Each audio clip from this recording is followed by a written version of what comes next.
Hola, ¿cómo están? Espero que se encuentren bien. Bueno, si leyeron la clase de esta semana, donde hacemos alguna caracterización más bien contextual del campo de la comunicación, educación, cultura, es decir, el campo donde intervenimos como comunicadores y comunicadoras, como educadores y educadoras, y leyeron algunas de las cuestiones que ahí planteamos vinculadas con las transformaciones que se fueron dando y cómo atraviesan nuestras prácticas pedagógicas, habrán visto que al final de la clase les dejamos una pregunta que tiene que ver con cómo nos posicionamos como comunicadores y comunicadoras en relación con nuestro propio campo de conocimiento. La idea de este video es, de alguna manera, dar algunas respuestas abiertas a esa pregunta. Y digo abiertas porque cada uno y cada una de ustedes seguramente ha construido a lo largo de toda su trayectoria formativa en esta facultad y en las distintas experiencias más allá de la facultad que han tenido en relación con el campo de la comunicación, seguramente cada uno y cada una han construido, decía, una mirada, un posicionamiento específico, un modo de comprender nuestro campo de conocimientos. La idea de este video es recuperar algunas ideas, algunas nociones que para nosotras como equipo de cátedra son centrales para pensar ese posicionamiento. ¿Por qué? ¿Por qué nos parece tan relevante tener una lectura de nuestro propio campo de saberes? Básicamente porque podríamos plantear que la tarea de los que hacemos las y los docentes de alguna manera es una tarea de vinculación, es decir, nuestra tarea es relacionar ciertos sujetos que están en formación. En este caso particular, nosotras trabajamos particularmente o pensamos particularmente en las y los jóvenes de educación secundaria y en aquellas personas que se están formando para ser docentes en los niveles inicial y primario. Entonces decíamos, nuestro trabajo es relacionar ciertos sujetos que están en formación con un campo específico de saberes, en este caso el campo de la comunicación, y eso en relación con ciertos sentidos o propósitos de formación. En ese sentido, es muy importante poder posicionarnos hacia dentro de nuestro propio campo comunicacional, es decir, es muy importante, los antropólogos hablan del extrañamiento, de tornar algo extraño, digamos, es muy importante tornar extraño nuestro campo de conocimiento, es muy importante desentrañarlo, conocerlo en profundidad y poder tomar una posición en relación con ese campo, es decir, poder cada una y cada uno de nosotros responder a la pregunta cómo comprendemos los procesos de comunicación, desde qué perspectivas, desde qué nociones y de qué forma, en ese sentido, vamos a intentar, procurar, recortarlos, seleccionar aquellos aportes que son estratégicos, que consideramos estratégicos para la formación de estos otros sujetos.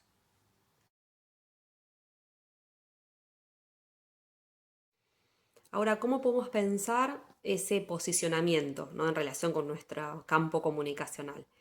Hay una cita de Barbero, de Martín Barbero, que es viejita, es del principio de los 90, pero que a mí me parece siempre muy interesante para retomar porque sintetiza como bastante esta idea. Barbero decía, abordar la comunicación es que es muy importante, digamos, abordar la comunicación como dimensión constitutiva de la cultura y por lo tanto de la producción de la sociedad. ¿Qué quería decir con esto?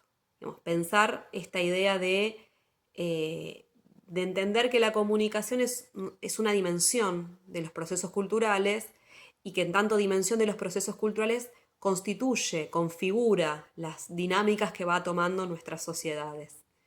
En ese sentido, cuando pensamos en el campo de la comunicación, saben ustedes, la entendemos como no restringida a una disciplina, un abordaje disciplinar, sino más bien como un campo complejo, transdisciplinario, que va retomando preguntas y saberes que se fueron haciendo desde distintas disciplinas, como la psicología, la sociología, la antropología, la política, la estética, ¿no?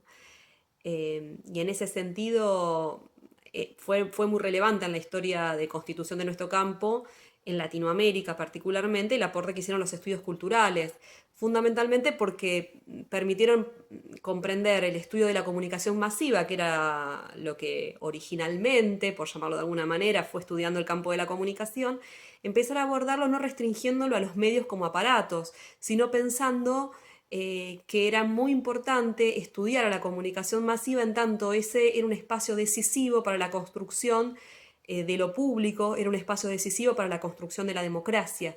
Y en ese sentido me parece que es interesante que nosotros podamos pensar nuestro campo de conocimiento, pensar cómo lo comprendemos como un espacio que se dedica a construir preguntas en relación con los distintos procesos de producción de significados que de alguna manera construyen los sujetos y que de alguna manera en esos espacios de construcción de significados se juegan la definición sobre lo político, la definición sobre lo público, la definición sobre sentidos que configuran nuestras sociedades.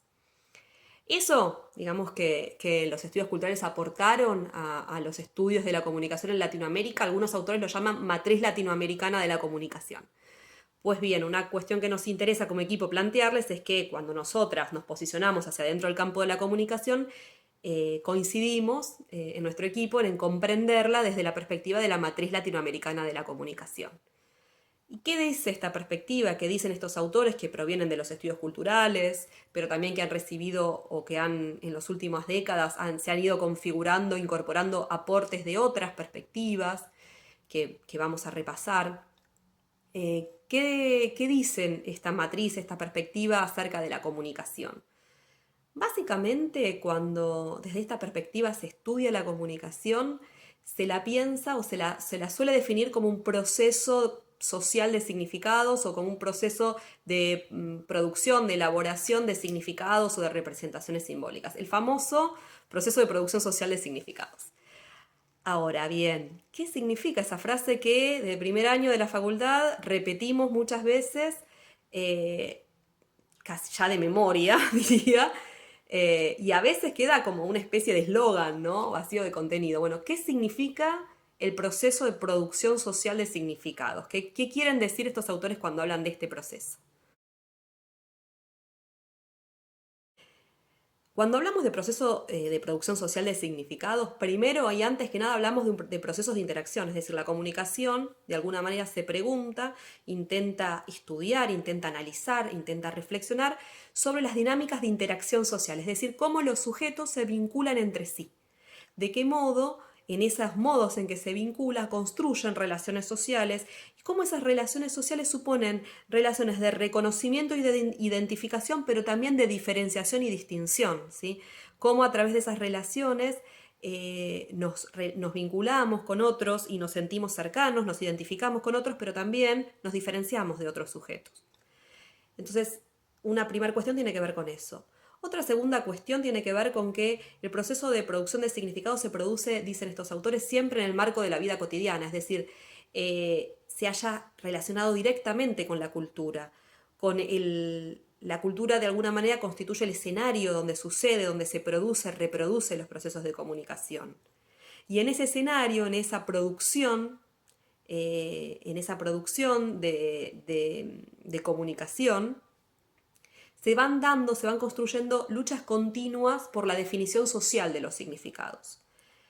Cuando decimos esto estamos recuperando un poco la perspectiva gramsciana de la hegemonía, ¿no? Esta idea de que los procesos de comunicación siempre están atravesados por procesos de construcción de hegemonía, donde se dan relaciones de poder, donde no todos las y los sujetos tienen la misma posibilidad, la misma posición dentro de la sociedad, la misma posibilidad de construir y de legitimar sus significados acerca del mundo como los válidos, los legítimos, ¿sí? Entonces, los distintos sujetos sociales ocupan posiciones asimétricas en ese tejido social, desiguales, y en ese sentido van construyendo significados con distintas posibilidades de ser legitimados socialmente como válidos. A eso, digamos, a eso llamamos lucha por la construcción de los significados, ¿sí? Y además, otro tercer elemento importante de esta perspectiva es que no solamente la comunicación estudia los procesos de interacción, no solamente entiende que en esos procesos de interacción que se dan en el marco de la cultura, en esos procesos de interacción se producen batallas, luchas por definir socialmente qué significa el mundo, qué significan las cosas, sino que además esas definiciones nunca son una sola, es decir, nunca un determinado discurso produce un solo efecto. diría Eliseo Verón, que un discurso puede dar lugar a diferentes configuraciones de significado. Ahora bien, diferentes configuraciones de significado que operan con ciertos límites, ¿no? No es que uno puede interpretar cualquier cosa de cualquier cosa, sino que esos significados se van cristalizando, van generando discursos hegemónicos, miradas hegemónicas, y también hay miradas alternativas, imaginarios colectivos que son alternativos a esas miradas hegemónicas. Entonces, cuando pensamos en la matriz latinoamericana de la comunicación y pensamos en cómo entendemos la comunicación, estamos pensando en estas cuestiones.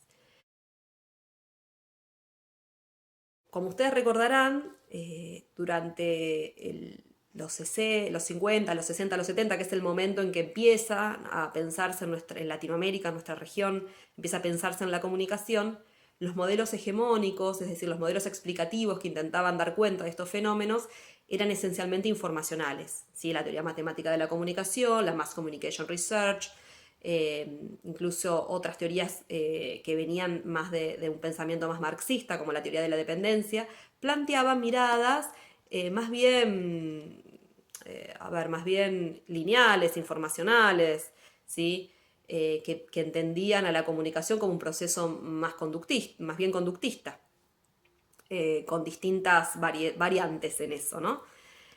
Y en los 80 y los 90, como una reacción a esa forma de comprender los procesos de comunicación, empiezan a aparecer un montón de pensadores y pensadoras latinoamericanas que empiezan a hacerse preguntas que empiezan a enfatizar más en los procesos de recepción y de resignificación, es decir, cómo los distintos grupos sociales reconstruían, resignificaban, generaban significados alternativos a esas miradas hegemónicas. Prácticas y significados contrahegemónicos de resistencia a esa hegemonía. Y durante bastante tiempo los estudios de la comunicación fueron andando por esos andariveles, ¿sí? de pensar sobre todo los procesos de resignificación.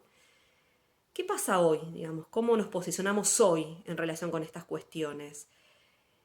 Una última cuestión que creo que es importante plantear es que hoy los tercos hechos, diría Jesús Martín Barbero, nos fueron indicando que de alguna manera se fueron subestimando los espacios de los medios masivos, o más bien de la cultura masiva, en la construcción, de miradas acerca del mundo. Entonces hoy, digamos, podríamos plantear que los medios masivos continúan siendo espacios de construcción hegemónica, los medios masivos y muchos otros espacios de construcción cultural continúan siendo espacios hegemónicos de reproducción social del sentido, ¿no? Ahora bien, eso no supone considerar que las audiencias, que las personas digamos, pasivas, absorbemos discursos y nos lo apropiamos sin reconstruirlos necesariamente, sin ninguna resistencia, sin ninguna oposición. Pero sí es importante plantear que en estos espacios de los medios siguen existiendo, siguen teniendo un lugar protagónico en la construcción de las subjetividades contemporáneas. Siguen siendo un espacio donde se construye la subjetividad y donde se genera, se configuran, se interiorizan significaciones que luego resultan coherentes con ciertos principios, ciertas lógicas de funcionamiento del capitalismo global. Y esto no es un fenómeno solamente de nuestro país, es un fenómeno mundial. Entonces, no es nuestra idea plantear que los sujetos están alienados, o las y los sujetos están alienados, y que reproduzcan pasivamente modelos o significados, pero sí que hay estructuras que interiorizan a través de distintos dispositivos comunicacionales y que requieren de un proceso de resistencia para ser transformadas. Pensemos en este sentido no solo el rol de los medios tradicionales, sino cómo los nuevos medios de comunicación, las redes sociales, por ejemplo, construyen hoy esas subjetividades. ¿Desde dónde las construyen? Y en ese sentido es muy importante plantear que en las sociedades contemporáneas se fueron reconfigurando los procesos de mediación que describía Barbero. ¿Se acuerdan cuando Barbero hablaba de las mediaciones? Las mediaciones tenían que ver con cómo distintos procesos, distintos dispositivos que configuran los procesos de comunicación atraviesan nuestras prácticas sociales y van configurando determinados sentidos. Y Barbero hablaba en ese sentido de los procesos vinculados con la institucionalidad, es decir, las instituciones, con los procesos vinculados con la socialidad, es decir, los modos de interacción, los procesos que tienen que ver con la ritualidad, es decir, los rituales, las prácticas socioculturales, y con la tecnicidad, es decir, cómo los dispositivos tecnológicos mediaban esos procesos de comunicación. Entonces, me parece que es muy relevante como comunicadores, comunicadoras, educadores y educadoras que podamos pensar hoy cómo se han ido transformando estos dispositivos en las instituciones, en las interacciones, en los rituales, en las prácticas, en las técnicas, cómo se han reconfigurado y cómo atraviesan los modos en que hoy construimos subjetividad y construimos saberes, construimos significados. Bueno, hasta aquí planteamos un poco desde dónde, desde qué coordenadas pensamos nosotras los procesos comunicacionales. ¿Desde qué coordenadas piensan ustedes este campo de conocimiento? ¿Desde qué aportes, desde qué nociones, desde qué enfoques se posicionan para comprender nuestro campo de conocimiento? Bueno, les dejamos esta pregunta abierta porque lo que vamos a hacer en las próximas semanas va a ser intentar dar alguna respuesta, brindar algunos elementos para que colectivamente construyamos algunas respuestas a esta pregunta. Les dejo saludos.